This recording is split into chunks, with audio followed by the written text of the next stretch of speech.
Alright, let's just get right into it. I'm not going to go into too much detail on credit here since I already made a video covering that. So if you want to understand your credit and why it's important to you, then I'll provide the link in the description below if you want to know more about it. So if you're looking for a way to quickly boost your credit score, Experience Boost might be the program for you. And Experience Boost is a new free program that Experian rolled out to help boost your credit score. And how it does this is by electronically looking into your bank accounts, which you would need to provide a connection to your bank to the program. And it scans your accounts and looking for utility bills or cell phone bills, and it uses that data to provide your credit worthiness, and it adds to your already existing Experience credit score. And the cool thing about this program is that anything that is negative in your bank accounts will not count against you. It only takes into consideration the positive entries, but the thing that sucks about this program is that it only increases your Experience score. And since this program is geared towards people who just need some work on their credit, most people who have a score over 700 have reported little to no change. But since this program doesn't really hurt your credit in any way, it's worth a try. But with that said, let's look at ways that anyone can do to increase your credit score. Alright, so here's the credit breakdown, and you can see the factors that make up your credit. And we'll also go through each one to see what you can do to increase your credit score. So looking at your payment history, you can see that accounts for 35% of your credit and is the most important credit factor in your score. And if you've been making your payments on time for the last 7 years, there's not much you can really do here since you've been doing a great job and staying in the green. And the reasons why I say 7 years is because any late payments will stay on your credit for 7 years, but it will be removed from your credit after that. But what if you have late payments on your report? And what if the report is an error? Well, you want to dispute that as soon as possible, right? You want to contact the company that is reporting the late payments, and you can usually get the company's info on the report. And if you don't see it there, then you can also Google the company to get the information.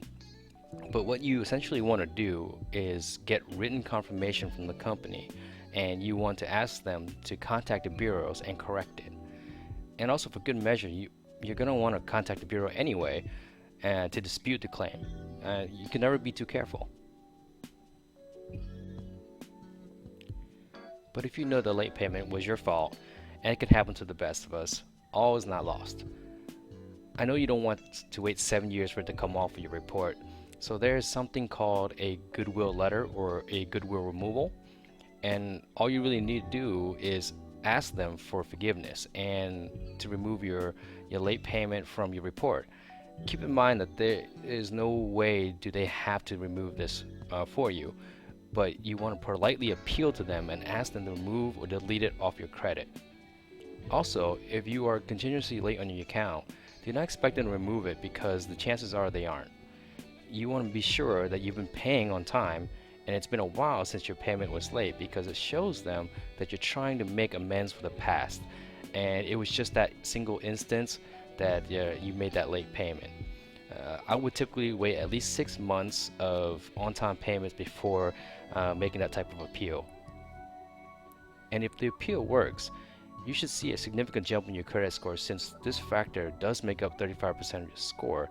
And depending on when the company or bureau decides to remove the negative strike on your account, it may take some time before it reflects on your credit score. And I've seen this take as much as a few weeks to a few months. So the obvious solution to fixing credit utilization is paying down your debts. But what if you don't have the money right now? Well, there are ways around it, and one of which is bank churning. And all bank churning is opening a bank account for sign-on bonuses. For the most part, this doesn't really hurt your credit as long as it's a soft pull. But this could really potentially help you pay off your debt in the long run. I'll provide a link in the video in the description below. But another way to lower your utilization is to request for a credit limit increase. Now this can be tricky, but you want to make sure that when you're doing this request for a credit limit, the company that is doing a soft pull and not a hard pull. Some of these companies also have an online request to increase the credit limit, but I would advise against that, and simply because you can get a higher limit increase if you speak with somebody directly, or either over the phone or in person. But obviously this only works if your credit is good enough to warrant a credit increase. Like, don't expect to get a significant increase if your credit score is under 650. And also the amount that you will get will also be dependent of your annual or monthly income, and depending on the company, they may or may not ask for documentation like a pay stub. But there are very few cases of this where they require this type of document. Most of the time your word is good enough. The next thing you can do to improve your score is to open up a new line of credit, like a credit card. Now this may decrease your score because it is a hard pull against your credit, and it may also decrease your credit age, but those factors combined make up for only 25% of your credit, whereas utilization makes up for 30% of your credit. So at the worst case scenario, you'll gain a 5% increase of your credit score, but realistically it's more like 10% gain to your credit score, as long as the other two factors are still in good standing. So if your score is 600, you could gain 60 points just by opening up a new credit line. So both of these options are accomplishing the same thing when it comes to utilization.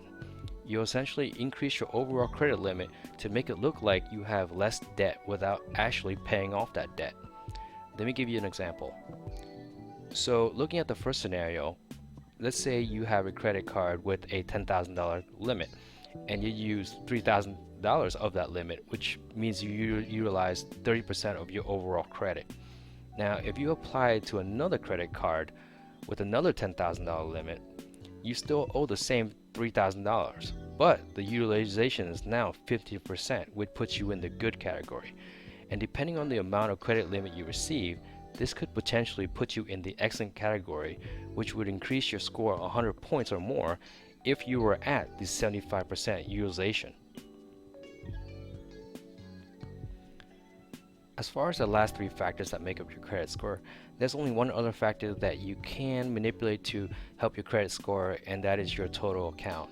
And to be honest with you, if you already have over 11 credit lines open and it consists of a mix of different types, then there's really not much else you can do. You just want to, hit those marks and stay in the green, and you'll be good to go. Also, just a quick reminder that this is not financial advice, and if you do need assistance, please consult an expert on the subject matter. Anyway, I do hope you enjoyed this video. Please feel free to give me a like and subscribe to my channel. And as always, thanks for watching, and I'll see you in the next one.